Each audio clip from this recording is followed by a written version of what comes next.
Hey, Tara Lynn here with 5 Acres Honey Farm. I figured I would show you a little bit about how I store my beekeeping equipment, both from the perspective of space, but also from the perspective of being in the Certified Naturally Grown program. And part of being in CNG means, chemical-free beekeeping. And I know a lot of beekeepers will store their equipment in like storage totes with I forget what they are, but the little crystals that they keep moths away and stuff, and things like that. So I don't use any chemicals in the hives or while the equipment is being stored elsewhere. So there's a few different ways that I store the equipment and kind of cycle through it.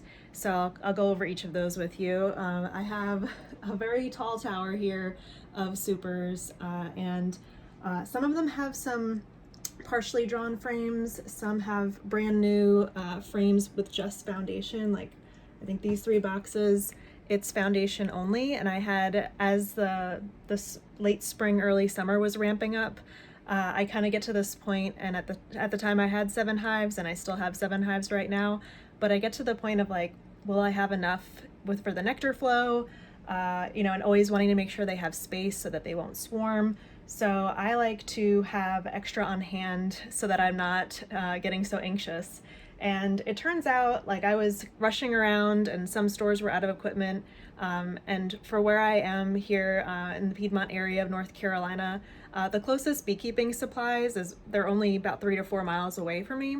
But it's hard to keep up with the local demand for for all the equipment. So especially during that spring, summer season. So the only closest ones I could go to are 45 minutes to an hour away, and they're not open in the evenings, and they're not open on Sundays, and they're only open Saturday mornings. And so it's a really challenging thing to be able to acquire for your equipment when you're trying to inspect hives early in the morning when it's really hot out. So you kind of like have to make a choice in those situations. So what that ended up happening for me is that I have about 3 supers of undrawn comb, and I'll be in a good position in the spring. It'll take me a little bit more time to get anxious about running out of equipment, but that's here at least. And my equipment, it probably looks, I think this one, yeah, this one. This particular box looks pretty bare, and the rest of the boxes probably look a little faded and stuff. It's supposed to have like a patina on it. I use what's called an eco dip for staining all of my equipment. It's a mineral-based stain, and it's super easy to apply. And what I like about it is that it's easy to apply and clean up, and chemical-free. And what's cool is like over time, the more time it spends out in the sun, it gets what they call the patina kind of look to it. So you can kind of tell which items are a little bit newer and older here. So this particular box, I remember I threw on a hive and I didn't have time to stain it. Like this particular colony in the spring was just booming. And a weird thing happened, in 2020 on many levels, but the colonies just stopped drawing wax, even though there were plenty of bees to do it. And so I have, undrawn comb in here. And one of the things I need to do this winter or in the spring is actually stain this box. But I usually don't feel like it's a big problem if I throw a box on that's completely unfinished, for a few weeks, because I can always swap it out as other equipment comes around. So you can kind of see back to the winter beekeeping storage of equipment. I have them kind of staggered here, and the reason for that is so that both the artificial light in the basement here, gets in here when I am working in the room, which I'm down here pretty much every day, so it's getting light in here, and the light helps to prevent any moths from taking up residence in there. And the other thing is that we have a walkout basement, and so for the latter half of the day, the sunlight and the angle of where the sun is coming in the winter, it just like hits these boxes directly. So they're getting, even if I'm not down here, they're getting direct sunlight kind of shooting in here. And you can kind of tell from over here, and I'll go into a little bit more detail about this, you kind of see how there's 20 written down here. So that is my way of organizing frames so that I know what year they're from. This is also part of being in the Certified Naturally Grown program, is that every 3 to 4 years you're cycling out about 20% of your frames, mainly the wax part of your frames. So you could reuse, you know, the woodenware, but the actual wax itself and the comb gets tossed. So that helps like prevent any continuation of any spores or anything, pesticides and things that may accumulate from their natural foraging. And so unfortunately, like these 2 boxes up here, I have them labeled as 20, but nothing was drawn then. So because the bees didn't do anything. So before I put them back out next spring, I'll be relabeling those with 21 so that I know they'll be drawn in that year. I also have in this corner here, this is actually 2 nukes, and I put my oldest frames in here because I use these as swarm traps in the spring. So I have not yet caught a swarm with my swarm trap. I have not been so fortunate. Usually I have to go out and actually like physically catch them out of a tree, but you know, in the event that I'll get lucky, I'll put those up outside. Okay, and then I'll show you here, we'll take a look at this little rack. And I say little, but it's a pretty good chunk of frames here that I'm very happy with. So I got this little stand at our local Chatham Habitat Restore for $5. And I'm assuming that it's some kind of a shoe rack or maybe like a toy rack or something. It doesn't have any name on it, you know, and it's just like the most simple style. And I think I calculated when I first got it, I like just filled up 1 row, and I calculated that I could fit like 75 frames in here, but I feel like there's more than that here right now. And I think maybe because I've got these on top. And what I've also done before is like some of these supers, I've just, you know, stacked them here, but I got kind of nervous with the weight of that. So what I've done is I started with my oldest frames from 2018 are down here. And then I have some broken frames that I'm just kind of keeping in the corner that I'll probably use first in the spring, because that way the bees can draw them out and I won't kind of go to waste. And then I've got my 2019 frames.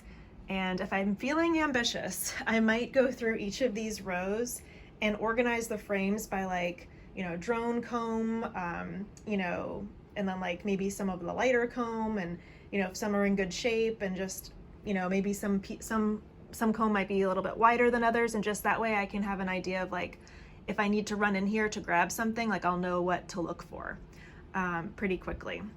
So over here, this is kind of like what I was talking about before, where like I might put a frame out, but it doesn't get drawn that year. So then the following year I go out. So it's a little tough with 2020 because this looks like it's 2019, but I put these frames out in 2019, but they were not used.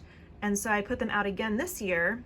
So we really should be, you know, 2020 frames, but I'm just kind of keeping them here off to the side, you know, because we're kind of running out of space on each of the different rows. But you know, you can kind of see, you know, I've got them all here, so that's all from this year. And then I had already filled these rows and I still had more frames to store, so I've just sequentially ordering these, so 2019 up through some 2020s. And so what's cool about this is that by keeping them all vertical like this, you know, the light can come in, and there's great ventilation. You can also, you know, if you're storing your frames like this and you're concerned about like mice or things like that, what you could do is you could cycle the frames through your freezer and just do like however many you could fit, and just like keep them there for a few days and then bring them back out. And so like you're basically having some activity, so you might be deterring, you know, any mice you might have in your house, and of course deterring or killing any moths or moth larvae as well. Most of my other equipment down here, you know, is just kind of like accessories, you know, honey jars and things like that. So, you know, nothing special needed for that. But let me show you my freezer and how things are stored there.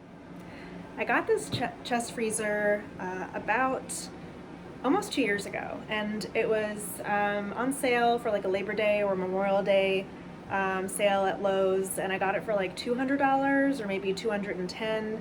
I forget what the footage is on it. It's a Frigidaire, and excuse all the little, you know, propolis and little grime everywhere.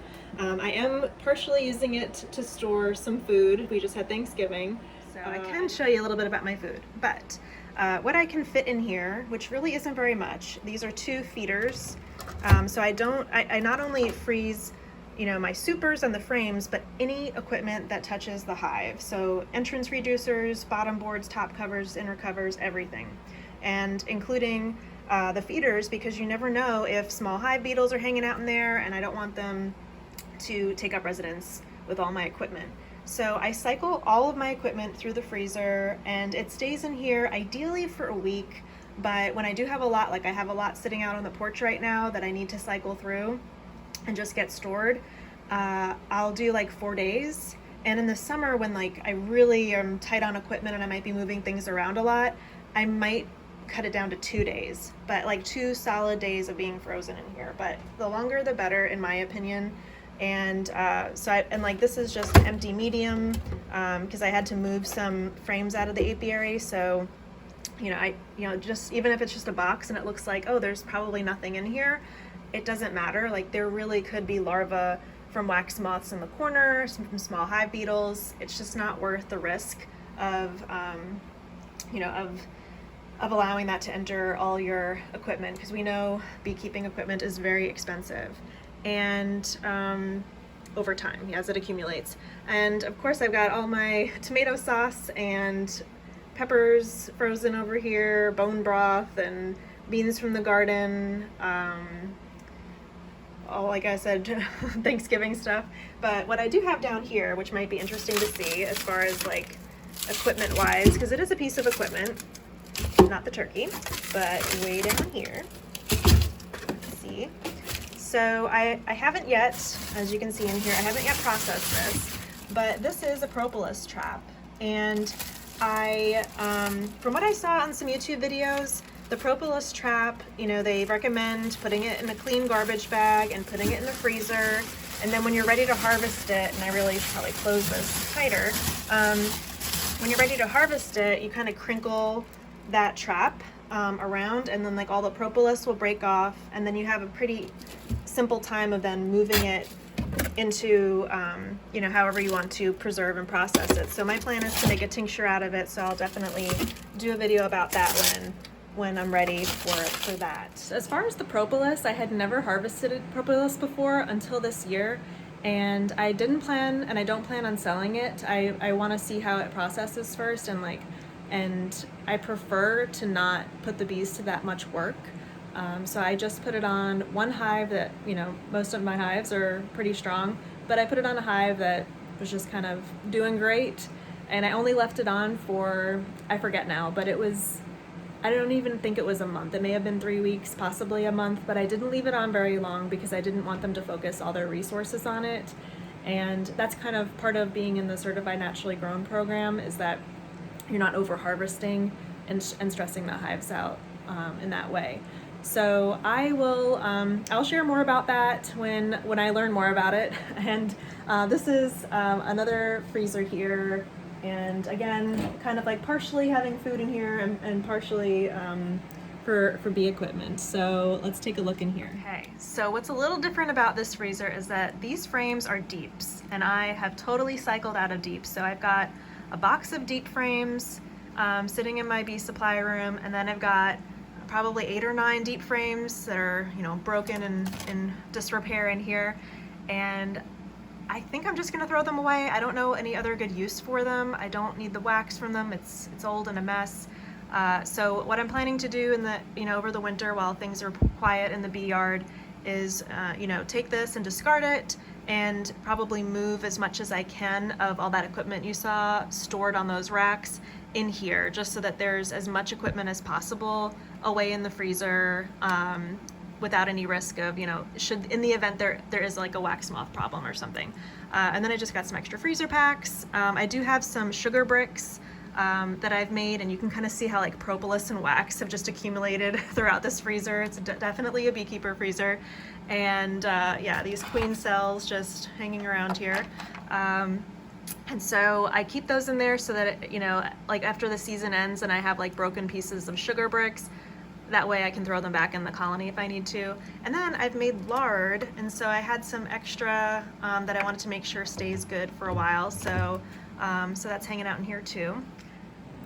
So other than the chest freezer and the top of this fridge and the freezer, I also keep some equipment down here, and this is just extra feeders. I've got the general 10 frame size top feeders. This is a queen cage. I only have one of these really large ones, and I really liked it. That idea could be a whole video in and of itself about my Varroa management process of caging the queens and then doing the oxalic treatment. I used smaller queen cages for the rest of my hives, but one had the big one. And then I've got the nuke size stuff in here, including like a little cute robbing screen and entrance reducer for it, top feeders, top cover, and I'm not a big fan of these screened inner covers. There's a few situations where I'll use them, and I've got, I should really be organizing it here. However, we've got some baby quail in the brooder.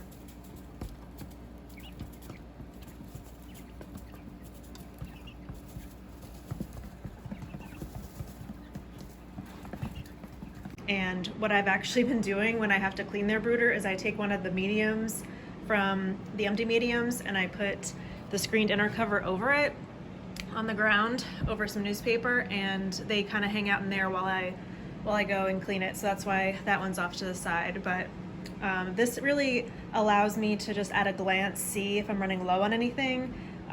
Like it looks like I'm running low on bottom boards, but there is one in the garage that my husband has to fix.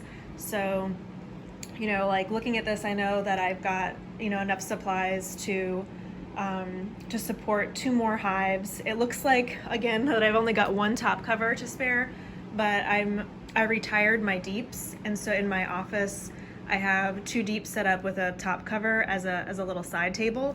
And I know that if I really need it, I could just go up there and grab it off there. So this is pretty much the setup for all my equipment.